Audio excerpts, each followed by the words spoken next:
नमस्ते बच्चों, Suprabhatam. Online class में आप सबका स्वागत है। तो बच्चों,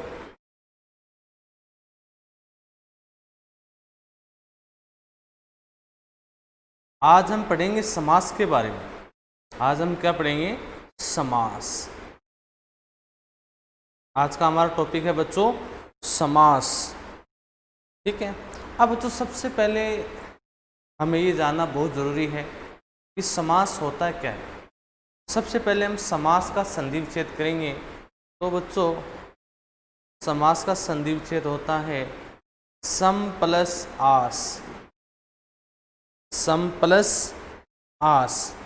ठीक है बच्चों। अब सम का अर्थ होता है निकट।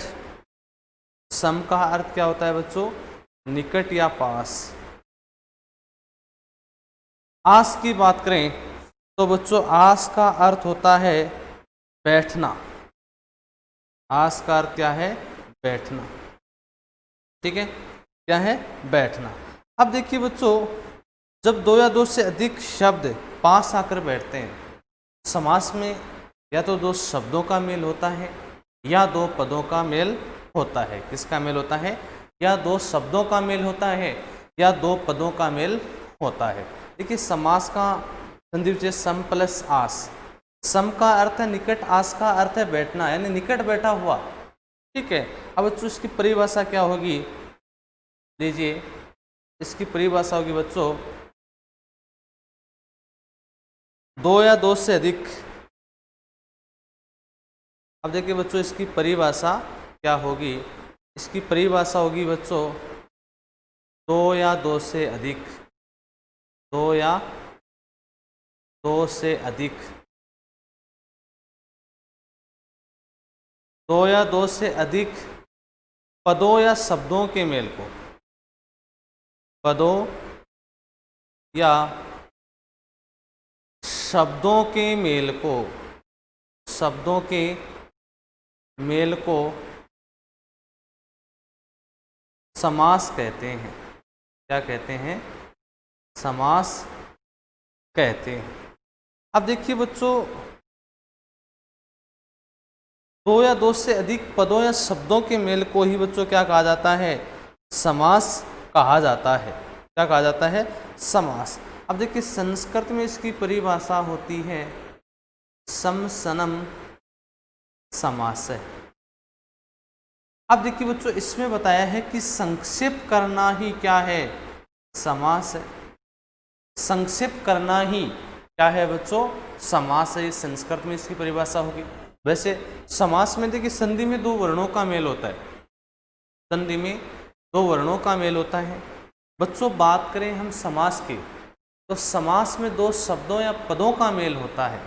दो या पदों के मेल को ही बच्चों क्या कहते हैं? समास कहते हैं। अब बच्चों, हमारे मन में प्रश्न उठता है कि समास कितने प्रकार के होते हैं? समास कितने प्रकार के होते हैं और कितने होते हैं? तो लीजिए बच्चों, हम एक डायग्राम के माध्यम से समझेंगे। सबसे पहले देखिए, समास क्या है? समास।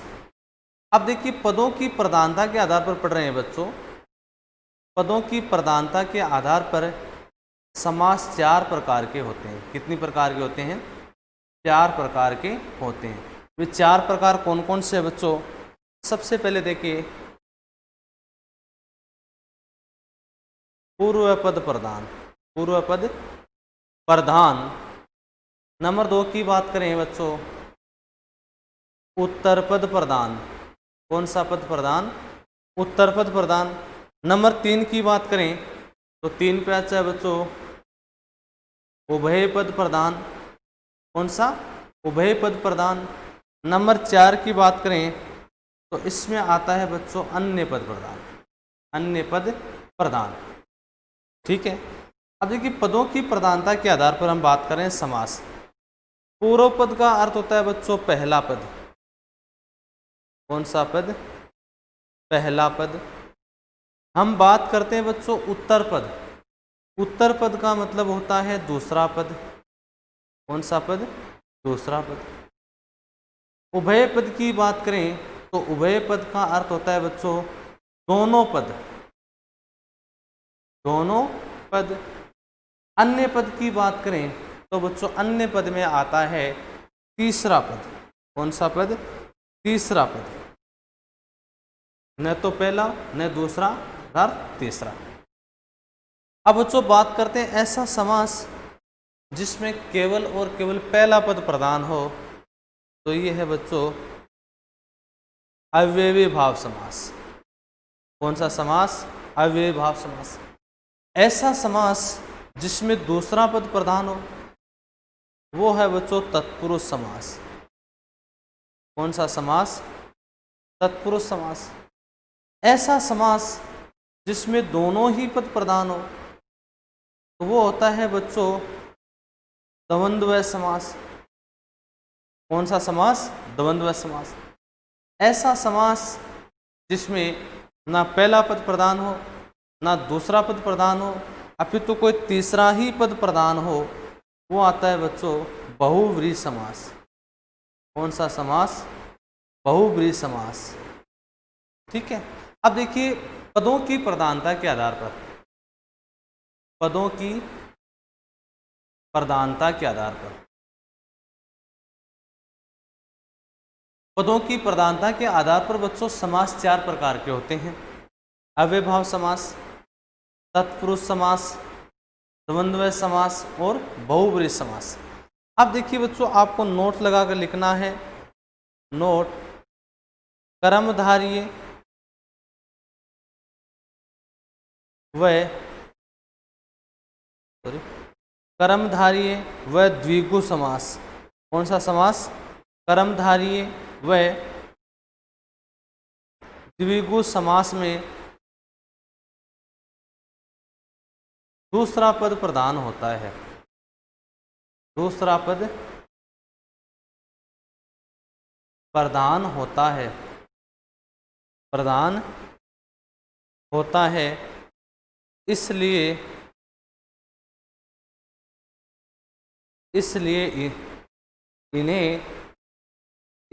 इन्हें तत्पुरुष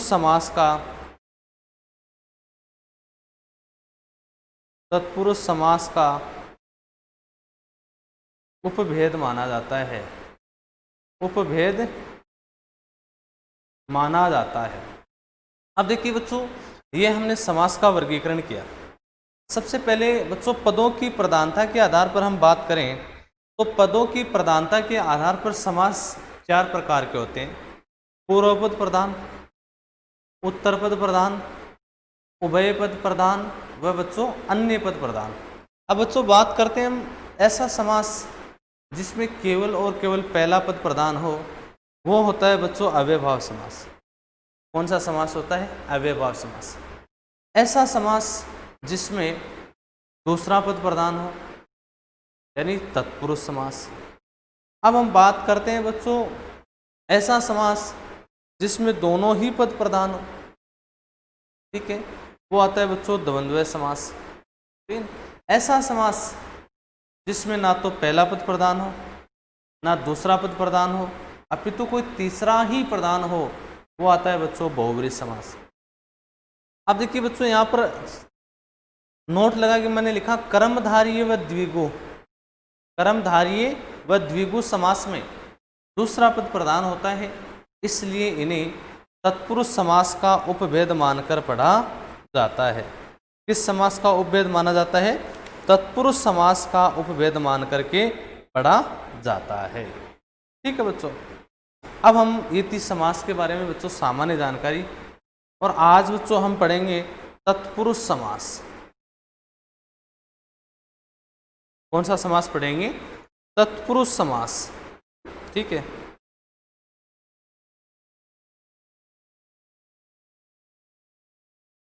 तत्पुरुष समास। अब देखिए बच्चों तत्पुरुष समास में जिस विभक्ति का लोप होता है उसी से उसका नामकरण कर दिया जाता है। ठीक है। और बच्चों ध्यान रखने, इसमें कुछ लिखवा रहा हूं। इस समास में नंबर 1 उत्तर पद प्रधान होता है। उत्तर पद प्रधान होता है। क्या प्रधान होता है? उत्तर पद प्रधान होता है। ठीक है। अब देखिए प्रथम पद प्राय द्वितीय पद के विशेषण के रूप में प्रयुक्त होता है। नंबर 2 देखिए, प्रथम पद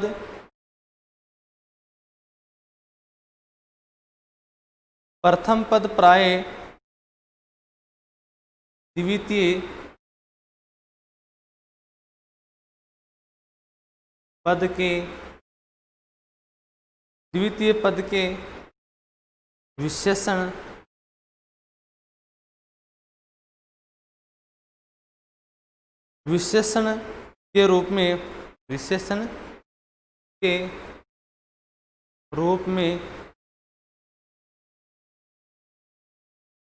पद के विशेषण के रूप में प्रयुक्त होता है। नंबर 3 लिखना है। अब देखिए बच्चों, इस समास में उत्तर पद की प्रधानता होती है। किस पद की प्रधानता होती है? उत्तर पद की प्रधानता होती है। अब देखिए द्वितीय पद में प्रथम पद है वो दूसरे पद के विशेषण के रूप में कार्य करेगा, यानी विशेषण संज्ञा व सर्वनाम की विशेषता बताने वाले जो शब्द होते हैं उन्हें विशेषण कहते हैं। ठीक है, तो प्रथम पद प्राय द्वितीय पद के विशेषण के रूप में कार्य करता है। ठीक है। अब देखिए इसमें बच्चों नंबर 1 लगाकर लिखना है कर्म। क्या है?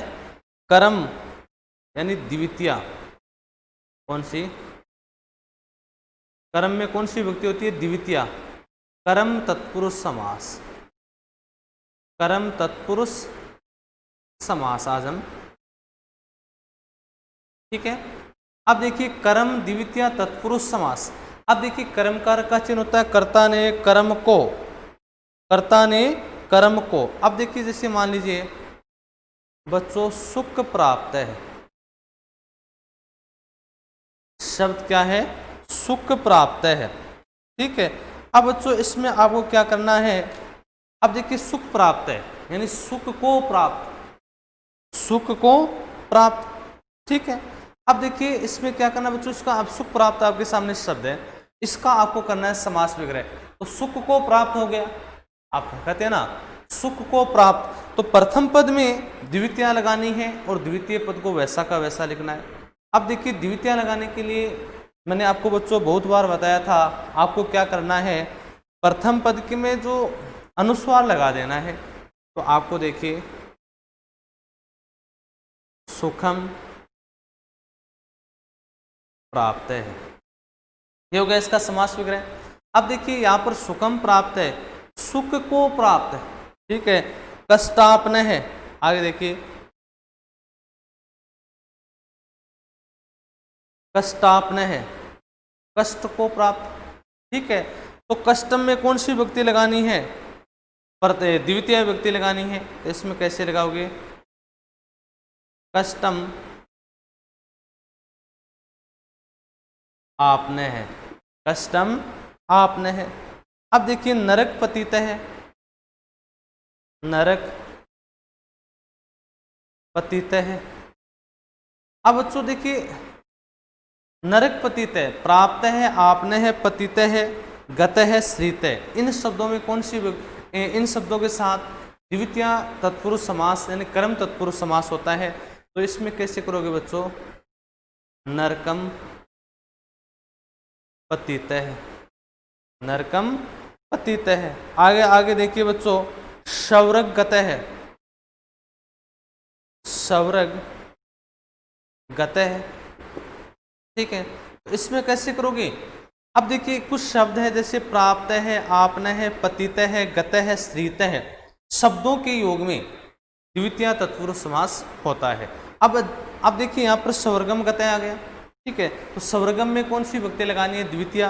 तो द्वितीय लगाने के लिए आपको मैंने अच्छे से बताया था स्वर्गम गत है, स्वर्गम गत है। आगे देखिए, आगे बच्चों अपना कर्षणाश्रित है, कर्षणाश्रित है, कर्षण को आश्रित। ठीक है। तो कर्षणम आश्रित है का समास विग्रह किस प्रकार होगा? कर्षणम आश्रित है, कर्षणम आश्रित है। अब बच्चों आपको क्या करना है, प्राप्त है, आपने है, पतित है, गत है, श्रित है के योग में द्वितीय तत्पुरुष समास होता है। तो आपको क्या लिखना है, नंबर 1 लगा लिख सकते हो, प्राप्त है, कोमा आपने है, कोमा गत है, कोमा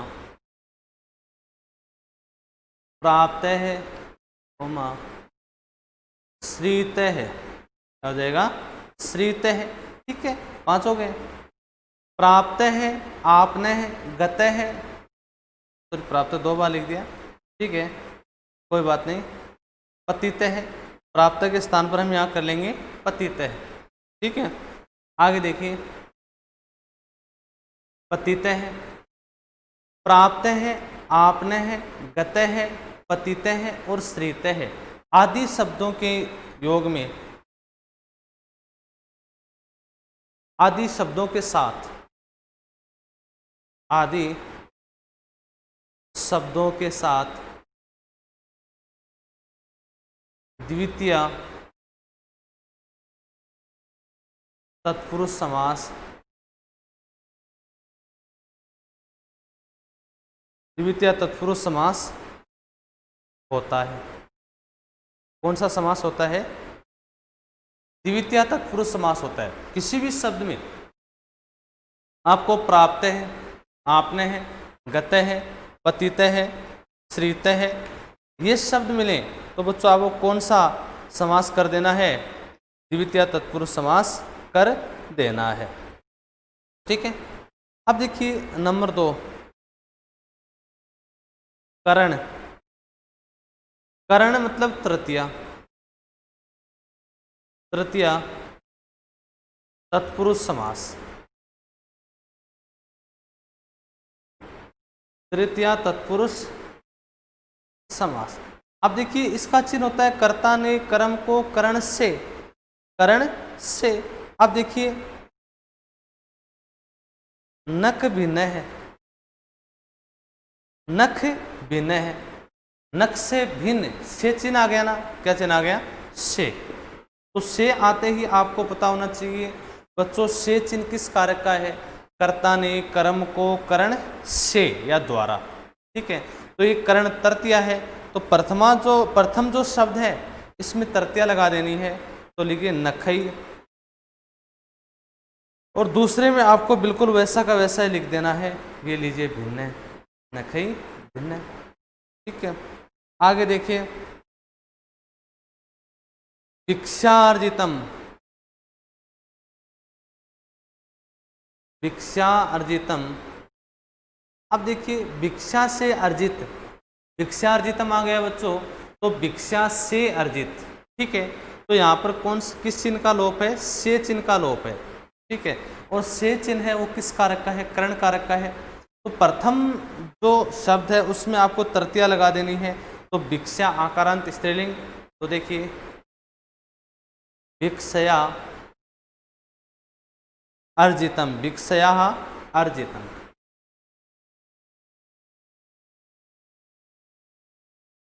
भिक्षया अर्जितम। आगे देखिए बच्चों, विस्फुरितम, अगला शब्द है विस्फुरितम।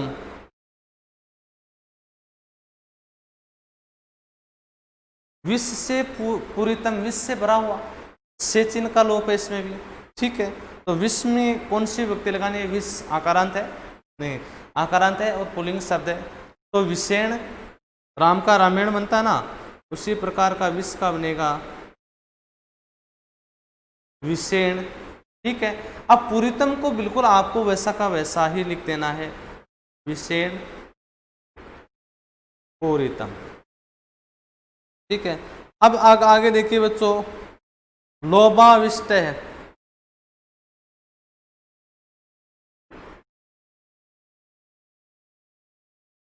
लोभाविष्ट है, लोभ का मतलब लालच से आविष्ट।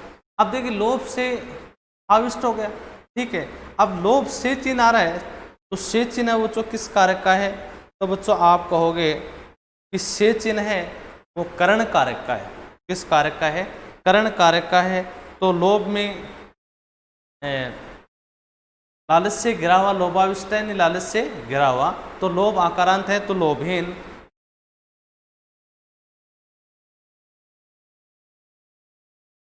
आविष्ट है,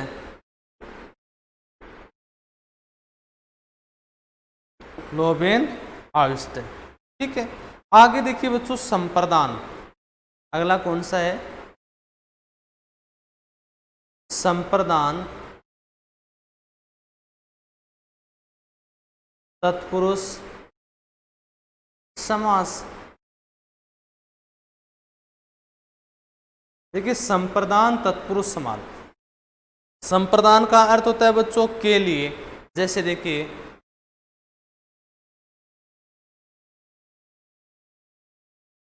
भूत बलि है, तो भूतों के लिए बलि। किसके लिए? भूतों के लिए बलि। तो भूत में कौन सी विभक्ति लगानी है? इसमें यहाँ पर किस चिन्ह का लोप हो रहा है? यहाँ पर के लिए चिन्ह का लोप है। ठीक है, तो भूत में कौन सी भूत, ठीक है, कौन सी विभक्ति लगानी है?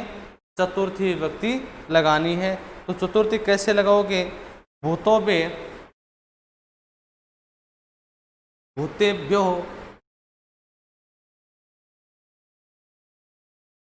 बलि है, भूतेभ्यो बलि है। आप देखिए को हितम, गायों के लिए हित, गो हितम, तो इसका समास गोभ्यो हितम, गोभ्यो हितम। ठीक है, आगे देखिए भिक्षाटनम,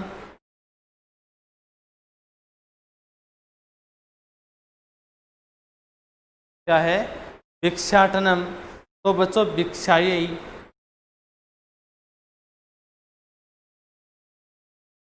भिक्षायै अटनम, भिक्षायै ही अटनम। आप देखिए बच्चों गोरक्षितम,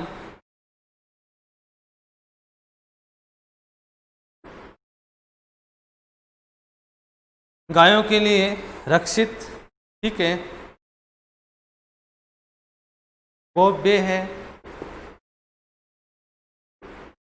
रक्षितम, गोभ्य है रक्षितम। बच्चों आज हमने संप्रदान तक पढ़े, अपादान, संबंध और अधिकरण तीनों हम कल पढ़ेंगे। नेक्स्ट वीडियो में आपको मिल जाएंगे।